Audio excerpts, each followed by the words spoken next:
Zach and I first met one night out at a bar in Lexington. I was always told never pick up a girl at a bar. Was in town with a friend of mine. She had her boyfriend at the time lived there. And so we went out to a bar, and it was actually next door to B-Dubs, which is where Zach works. I work with a guy, Mike, at Buffalo Wild Wings, and his girlfriend at the time went to school with Emily.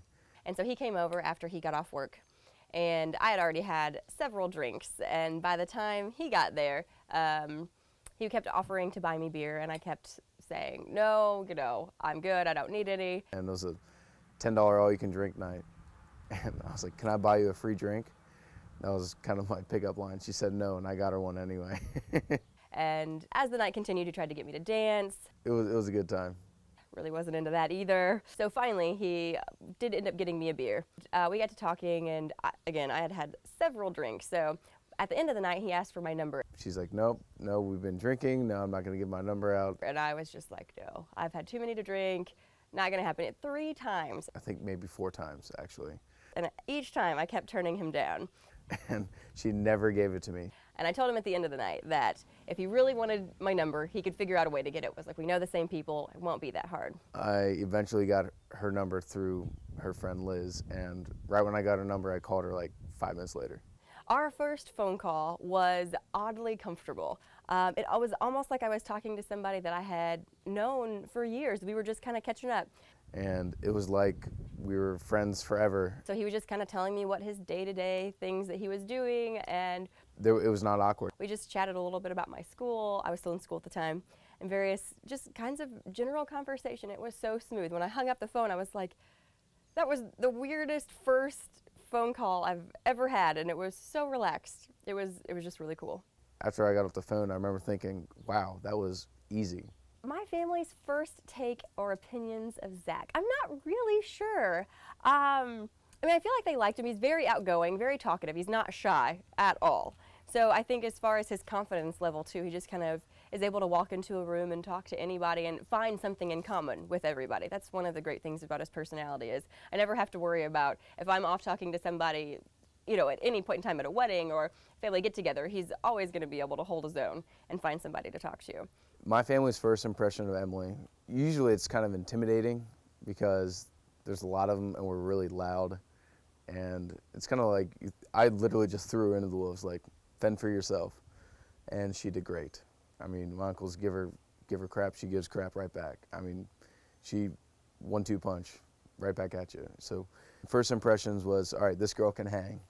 Let's have a good time. Both sides of the family love her. She's great, smart, intelligent, can carry on a conversation with anybody about anything. So being a guy, you know your time frame. So I'm doing the math in my head. I'm like, all right, I have to save for the ring because I don't want to finance it. I want to save for the ring. And so I'm doing everything in my head, like when the best time to get married. I want to be married, probably by the time we're 28. So we're married a couple years before we have kids. So I'm doing all this timing. I'm like, I need to start saving right now. I was like, she's the one, obviously. I was like, I know this, and I'm like, quit dicking around, start saving. So I saved for like 14, 15 months, $20 a shift, every single shift, because I want to get a nice ring. And because, it's for guys too, you want to show it off. Obviously, I have to ask for permission, and it's really, really busy. It's in March, and March Madness is going on, and I come up here on a Tuesday. Drove up here 3 hours, saw her mom. I broke down, cried. I was like, you know why I'm here? I'm here to ask for permission. She goes, you have it, etc. I was like, I know, I just wanted, to be sure, etc. and do the traditional right thing. So we went out to lunch and I came back and I'll never forget. I was working like 60 hours a week or something like that. It was my only day off. So I was in the car for about 8 hours that day. Get home like 4:20. Emily calls me at 4:40. So what did you do today? I was like, nothing. It's like, want to go for a walk? I was like, sure, we'll go for a walk. So we walked like 3 miles. And I'm a server and bartender. I'm always on my feet. That's the last thing I want to do. How Zach proposed. This is a story. He put in so much thought and so much work into it. It just amazes me when I sit back and think of how well planned and how smooth it went. And I was pretty clueless for the most part. I knew I wanted to propose to her on top of Natural Bridge, and because that's a good spot for us. But we spent her first birthday hiking there, and she just really loves that area. He knows that I love going there. I love to hike. I was like, how am I going to get out there? He had planned a ziplining tour at Red River Gorge. We did the ziplining, and throughout he was very pestering, just annoying. Like, just leave me alone. What's wrong with you today? I was like, let's just go up on Natural Bridge right afterwards. So we get done ziplining, and we go up to Natural Bridge. So we went up there and had everything planned out. And so we're hiking up, and he's just really winded. And I'm like, what's wrong with you? I was like, do you want me to carry the backpack? Like, are you okay? And he kept, was adamant, no, I'll carry the backpack, I'm fine. He was kind of quiet. I'm like, maybe he's just really tired or something. I had champagne in the backpack. I had the ring on me. I was nervous. So we get up to the top, and it's a beautiful overlook. People everywhere. I'm like, there were a lot of people. And I didn't expect there to be that many people. And there was a picture that he had taken with me, kind of with my feet over the edge. He's like, oh, I want to recreate that picture. Why don't you go ahead and sit down? I'm going to take your picture back here. So I'm going there, and I'm like, what's taking him so long? So I look back, and he's fiddling around in the backpack, and I'm like, what is he doing? He's like, oh, I'll be there in a second. So takes the picture, and then he helps me up, and we're just kind of standing there overlooking the bridge. I said a couple cute things. And he just starts talking about, how we first met and how lucky he was to have met me and our future. And, I was like, now's as good a time as ever. And I got down on a knee and proposed right on top. And then he got down on one knee and proposed.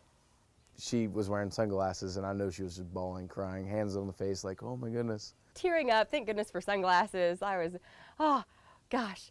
She said yes. And then afterwards, walking down, and her mom and her sister were waiting in the parking lot afterwards, and all of our families were coming in for just like a little cookout or whatever, if she said yes. She goes, is that my mom's car? I was like, yes. So she ran over and saw her mom, and the whole way home, driving home, on the phone, calling people, telling a quick story, oh, I'm engaged, blah, blah, blah. It was great. It was definitely a good experience. The thing I'm most nervous about for the upcoming wedding, I think I, in general, want to make sure that people have a good time. Definitely just be nervous, that everybody's going to have a good time. Because yes, it is our day, but I mean, with all the planning and everything that you have to do, you have to make sure that everybody's there and everybody's going to have a good time. I'm really excited for all of our family and friends to be able to share our special wedding day with us, and especially for family who are traveling from out of town to actually come and see where Zach and I live and where our home is now. I just can't wait to see everybody and to just really celebrate. I understand that Emily and I live in Lexington, and it's very hard for both sides of the family to travel, but it is where we live right now, and I'm very, very thankful that everybody is willing to travel for our wedding. It's going to be a great time, and we love you all, and it's just going to be definitely one to remember.